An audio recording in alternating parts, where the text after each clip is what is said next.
Has the President or anyone at the White House ever asked or suggested that you open an investigation of anyone? Yes or no, please, sir? The President or anybody else? Seems you would remember something like that and be able to tell us.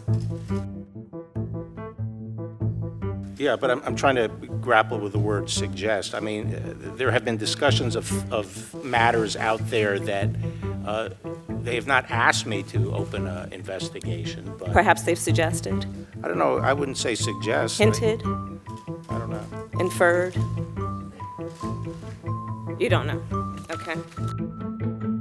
Did the ethics officials in your office, in the Department of Justice, review the appropriateness of Rod Rosenstein being a part of making a charging decision on an investigation which he is also a witness in? Yeah, so as I said, my understanding was he had been cleared, and he had been cleared before I arrived. That's what the acting attorney general's job is. To be a witness and to make the decision about being a prosecutor? Well, no, but to make charging decisions. Did you personally review all of the underlying evidence? We accepted the statements in the report as the factual record. We did not go underneath it to see whether or not they were accurate. We accepted it as accurate. You did not question or look at the underlying evidence that supports the conclusions in the report? No.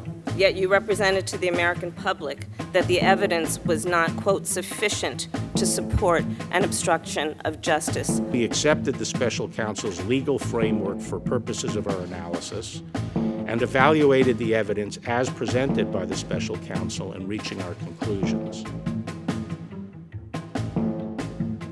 The letter's a bit snitty, and I think it was probably written by one of his staff people. Did anyone, either you or anyone on your staff, memorialize your conversation with Robert Mueller? Yes. Who did that? There were notes taken of the call. May we have those notes? No. Why not?